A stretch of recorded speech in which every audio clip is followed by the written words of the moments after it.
इनका कोई धर्म होता है? कभी स्कूल में बम लगा देते हैं, कभी ट्रेन में लगा देते हैं, कभी बस में लगा देते हैं, कहीं भीड़ भाड़ में बम लगा देते हैं, मासूम लोगों को मार रहे हैं। ये हिंदुस्तान यहाँ से मूतना स्टार्ट करेगा ना तो पाकिस्तान बह जाएगा। हिंदू धर्म के अंदर चींटी को नहीं मारते, कोई जानवर होता है उसे भी हम उसको खिला पिला देते हैं। ये तो इंसान की बात है। भारत से नहीं, पूरी पृथ्वी से जड़ से ख़त्म करना चाहिए आतंकवाद को, क्योंकि ये मासूम लोगों को मारते हैं। आतंकवाद तो ख़त्म हो गया, मगर ये आए अंदर कैसे कि वहाँ की जो सरकार बनी है नई, वो अब्दुल क्या नाम, क्या उनके हिसाब उनसे 60 गार्ड से तो नहीं आए अंदर। जिस ताली में खाना उसी में छेद करना है इन्हें। जिस तरह से लोग कहते थे कि आतंकवाद का ना कोई जात होता है ना कोई धर्म होता है, तो फिर जात देख के क्यों मारा गया, धर्म देख के क्यों मारा गया कश्मीर में?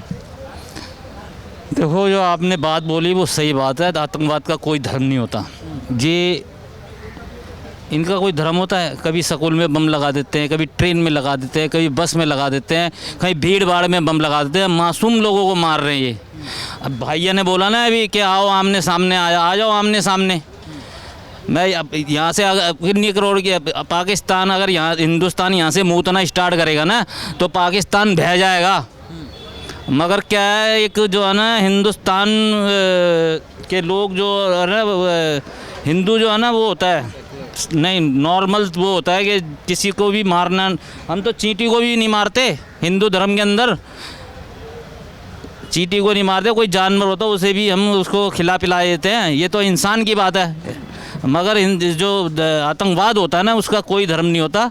आतंकवाद का जो है ना सफाया होना चाहिए। एक राष्ट्रीय जो इनका जो राष्ट्रीय एक अंतर्राष्ट्रीय वो मीटिंग होती है उसके अंदर रखा जाना चाहिए। आतंकवाद को जो है ना भारत से नहीं, पूरी पृथ्वी से जड़ से ख़त्म करना चाहिए आतंकवाद को, क्योंकि ये मासूम लोगों को मारते हैं जहाँ मर्जी जाके।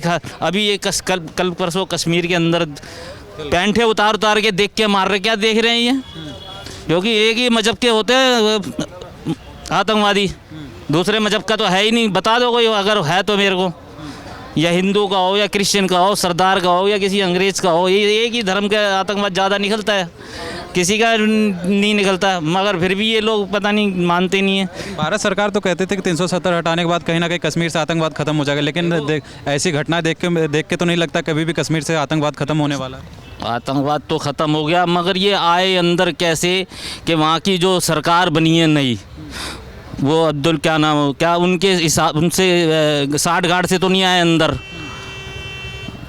कुछ तो कारण होगा ना, कुछ तो वजह होगी, तो कुछ 60 गार्ड करके अंदर आए हैं हिंदुस्तान में, जम्मू में पैंठे उतार के और मजहब देख के मार रहे हैं लोगों को। मगर फिर भी नहीं समझ रही हमारे देश के लोग। ये जो अपने आपको इनको काफिर बोलते हैं पाकिस्तान वाले और देश वाले भी हिंदुस्तान के मुसलमान को काफिर बोलते हैं, मगर फिर भी नहीं समझ रहे। मगर जिस ताली में खाना उसी में छेद करना है इन्हें। ये कभी ये जो योगी जी ने बोला था ना कि कटोगे तो बटोगे तो कटोगे, और अभी बोल रहे ये लातों के भूत बातों से नहीं मानते हो, तो योगी जी सही बोल रहे हैं। योगी जी को जो है ना देश का प्रधानमंत्री बनाया, और कट्टर जो क्या नाम, कट्टर जो हिंदू होता है ना, कट्टरवादी देश का गृह मंत्री होना चाहिए। इसलिए अमित शाह और मैं नरेंद्र मोदी और अमित शाह को कंप्लेंट करना चाहता हूँ। ये 15 साल अब पूरे हो जाएंगे इनके, अब 20 से 22 राज्यों में भारतीय जनता पार्टी का परचम लहरा रहा है, फिर भी ये अंदर कैसे घुस के आ रहे हैं। हमने केंद्र शासित फोर्सें लगाई हैं बॉर्डर पे, ये बांग्लादेश से भी घुस के आ रहे हैं, नेपाल को खुला छोड़ रखा है, नेपाल के थ्रू आते होंगे, चलो भाई पाकिस्तान के थ्रू नहीं आते। ये जितनी सीमाएँ हैं यहाँ पे, जितने भारत की सीमा है, यहाँ पे एक तगड़ी फोर्स लगनी चाहिए। आतंकवादी अंदर कैसे आता है, किस किस कारण से, वहाँ पर ऐसी फोर्स लगनी चाहिए। बहुत फोर्स है इनके पास हमारे भारत में, जो केंद्र शासित पर फोर्स है, बहुत बढ़िया फोर्स है। वो जो किसी की भाषा नहीं समझते वो वाली फोर्स लगाओ वहाँ पे, जो गोली मारो लठ मारो वो वाली फोर्स लगाओ वहाँ पे। अंदर कैसे आते हैं ये नेपाल पे सीमा, नेपाल जो खुला छोड़ रखा है यहाँ पे लगाएं, और क्या नाम ये अपना बांग्लादेश है यहाँ पे से भी आए जा रहे हैं। ये सीमाओं को इनको जो भारत के बॉर्डर है इनको कंट्रोल किया जाए, मैं इतना ही कहना चाहता हूँ। आप देख रहे हैं सौगंध टीवी, सौगंध वतन की।